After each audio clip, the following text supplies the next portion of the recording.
नमस्कार दोस्तों, आज क्लास 10th के साइंस का फर्स्ट चैप्टर पढ़ेंगे जिसका नाम है रासायनिक अभिक्रिया एवं समीकरण।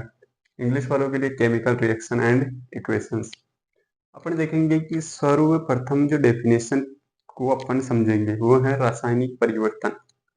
रासायनिक परिवर्तन क्या होता है? रासायनिक अभिक्रिया के दौरान होने वाले परिवर्तन रासायनिक परिवर्तन कहलाते हैं।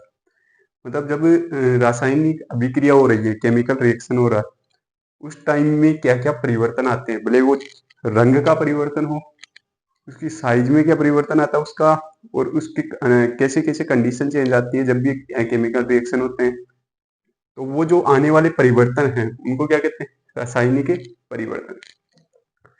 इंग्लिश वालों के लिए chemical changes, the changes that occur during a chemical reaction are called chemical changes. देखो, रासायनिक अभिक्रिया, जब रासायनिक अभिक्रिया हो उसके दौरान क्या क्या परिवर्तन आते हैं, होने वाले जो परिवर्तन है उन्हीं परिवर्तनों को बोलते हैं रासायनिक परिवर्तन। जब केमिकल रिएक्शन हो, केमिकल रिएक्शन के दौरान क्या क्या चेंजेस आ रहे हैं उनको क्या कहेंगे? Chemical changes. अब देखो, जब भी रासायनिक अभिक्रिया होती है या केमिकल रिएक्शन होता है तो क्या क्या परिवर्तन आते हैं वो पढ़ते हैं। अभिक्रिया के दौरान निम्न परिवर्तन आते हैं, ठीक है? क्या क्या फॉलोइंग चेंज है, क्या क्या परिवर्तन है? एक परिवर्तन आता है अवस्था में परिवर्तन, उसका स्टेट चेंज हो जाता है। उसका क्या चेंज हो जाता है? स्टेट, अवस्था। अगर कोई सॉलिड है वो लिक्विड में चेंज हो जाएगा, कोई लिक्विड है वो गैस में, गैस वाला सॉलिड में, ऐसे उसकी स्टेट अवस्था चेंज हो जाएगी। दूसरी, उसके कलर में भी परिवर्तन आ सकता है, उसका रंग चेंज हो सकता है। जब केमिकल रिएक्शन हो तब क्या चेंज हो सकता है? उसका कलर, कलर चेंज हो सकता है। इसके साथ ही उसका गैस का निकास व उत्सर्जन, जब भी केमिकल रिएक्शन होते हैं तब गैस जो होती है वो निकलती है, ठीक है? गैस का निकास या उत्सर्जन होता है, ठीक है? इसके आगे कह रहा है तापमान में परिवर्तन, टेम्परेचर में भी चेंज आ सकता है। केमिकल रिएक्शन के टाइम क्या क्या हो सकता है? उसके टेम्परेचर में भी चेंज आ सकता है, उसके तापमान में भी परिवर्तन हो सकता है। तो 4 प्रकार के परिवर्तन आ सकते हैं, 4 प्रकार के चेंजेस हो सकते हैं। स्टेट चेंज हो सकता है, कलर चेंज हो सकता है, इसके अलावा गैस निकल सकती है, इवोल्यूशन ऑफ गैस, गैस का निकास हो सकता है, और इसके साथ ही टेम्परेचर भी क्या हो सकता है? उसका चेंज हो सकता है। मतलब अवस्था में परिवर्तन, उसकी अवस्था में परिवर्तन आ सकता है, रंग में आ सकता है, गैस में आ सकता है, और तापमान में आ सकता है। तो ये है किसकी डेफिनेशन? रासायनिक परिवर्तन की। और इसके द्वारा क्या क्या परिवर्तन आते हैं वो ये लिखे हुए हैं, एक बार लिखो इसको।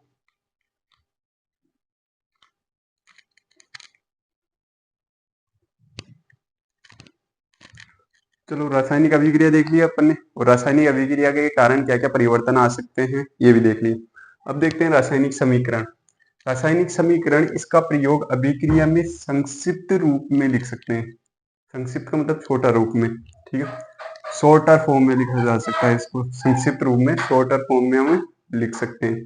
किसमें लिख सकते हैं? संक्षिप्त रूप यानी शॉर्टर फॉर्म के अंदर लिख सकते हैं। अभिकारक, अभिकारक, रासायनिक अभिक्रिया में जिन पदार्थों में परिवर्तन आते हैं उसे अभिकारक कहते हैं। यह समीकरण के बाईं तरफ लिखे जाते हैं। अभिकारक किसको कहते हैं? मतलब रासायनिक अभिक्रिया में जिन पदार्थों में परिवर्तन आते हैं, जिन पदार्थों में परिवर्तन आ रहे हैं, जैसे कोई अभिक्रिया है C+O2, C+O2, CO2 बन गया, तो कार्बन का क्या हो रहा है? यहाँ पे दहन हो रहा है, कार्बन के अंदर क्या आ रहा है? परिवर्तन। तो यहाँ अभिकारक क्या होगा? कार्बन। क्या अभिकारक क्या होगा? कार्बन और ऑक्सीजन, ठीक है? तो ये किस साइड रहता है? हमेशा अभिक्रिया के बाई तरफ रहता है। अभिक्रिया के बाई तरफ रहते हैं कौन? अभिकारक, ठीक है? जिसको इंग्लिश में बोलते हैं रिकेंट्स। क्या बोला जाता है? रिकेंट्स, है ना? तो यह हमेशा बाई तरफ होता है और इसमें परिवर्तन आता है, ठीक है? और यह हमेशा किस तरफ होता है? बाई तरफ होता है, ठीक है?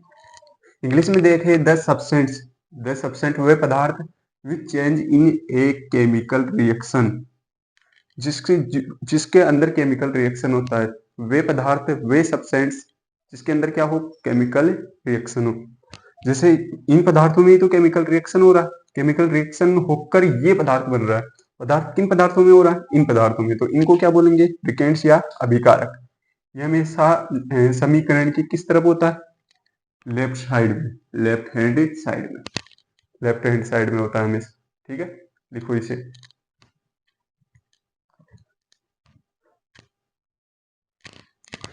चलो आगे चलते हैं।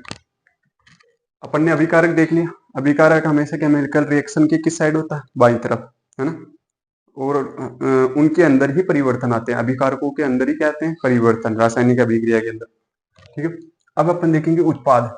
उत्पाद कह रहा है रासायनिक अभिक्रिया में जिन पदार्थों का निर्माण होता है, अब परिवर्तन आ रहे हैं उनको तो कहेंगे अभिकारक, और जिन परिवर्तन आने के बाद में जिन पदार्थों का निर्माण होगा, जो पदार्थ बनेंगे, उनको क्या कहेंगे? उत्पाद।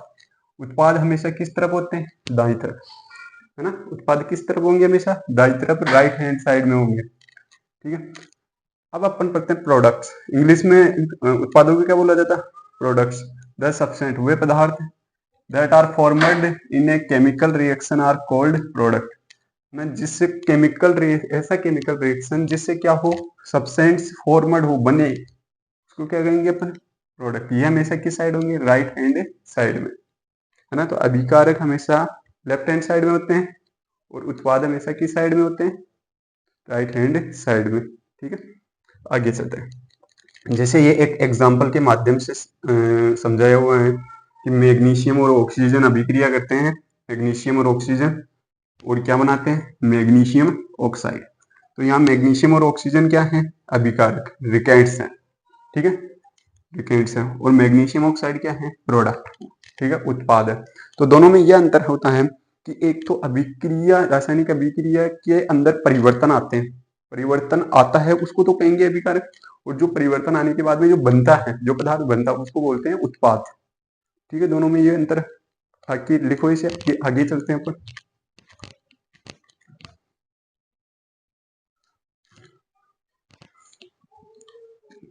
चलो आगे चलते हैं। अब देखेंगे रासायनिक समीकरण लिखना, राइटिंग केमिकल इक्वेशन। अब केमिकल इक्वेशन, रासायनिक समीकरण को किस प्रकार लिखा जाता है, उसके क्या क्या स्टेप, उनके बारे में पढ़ते हैं। तो फर्स्ट स्टेप ये है, रासायनिक समीकरण लिखते समय उत्पादों व अभिकारकों के बीच में तीर का चिन्ह लगाओ। पहले, सबसे पहले लगाओ एरो। आप जैसे आप कोई भी रासायनिक समीकरण लिख रहे हो, जैसे मैग्नीशियम, मैग्नीशियम और ऑक्सीजन, इनके बीच रासायनिक समीकरण बना रहे हो आप, ऑक्सीजन, इनके ये दोनों रिएक्शन करके क्या बनाते हैं? Magnesium oxide. ये देख लिया अपन, मैग्नीशियम ऑक्साइड, ऑक्साइड। तो सबसे पहले आप क्या करो, अभिकार को और उत्पाद को, ठीक है, रिएक्शंस, रिएक्टेंट और प्रोडक्ट्स, रिएक्टेंट और प्रोडक्ट्स के बीच में क्या लगा दो? एरो का चिन्ह लगाओ, तीर का चिन्ह। पहला स्टेप ये करो। दूसरे स्टेप में कह रहा है बाईं तरफ जो एलएचएस में जो अभिकारक हैं, ठीक है, उनके बीच में आप प्लस का चिन्ह लगाओ। मतलब इन अभिकारकों के बीच में क्या लगा दो आप? प्लस का चिन्ह। ठीक है, प्लस का चिन्ह लगा दो। किनके बीच में? रिएक्टेंट्स के बीच में।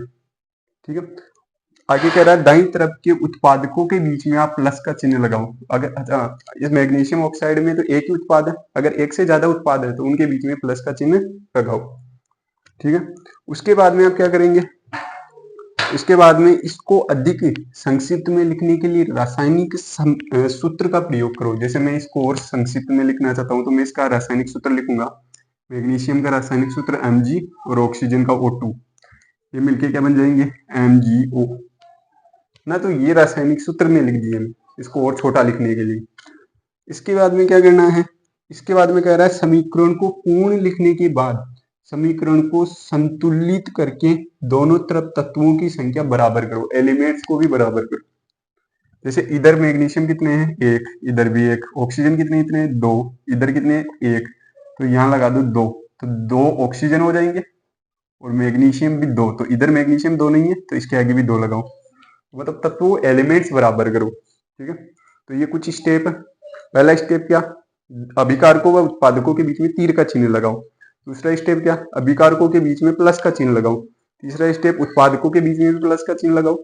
चौथा स्टेप है कि अभिकारकों और उत्पादकों के बीच में आप रासायनिक सूत्रों का प्रयोग करो, उसको और छोटा लिखने के लिए। पांचवा स्टेप, उनको संतुलित करो आप, उनके एलिमेंट्स, उनके तत्वों को क्या करो? संतुलित। तो ये 4-5 स्टेप थे। ठीक है, ये 4-5 स्टेप थे रासायनिक समीकरण लिखने के। इसके आगे अपन कल पढ़ेंगे। ठीक है, इतना लिखना बढ़िया से, नोट्स बनाना और याद करना इनको। धन्यवाद।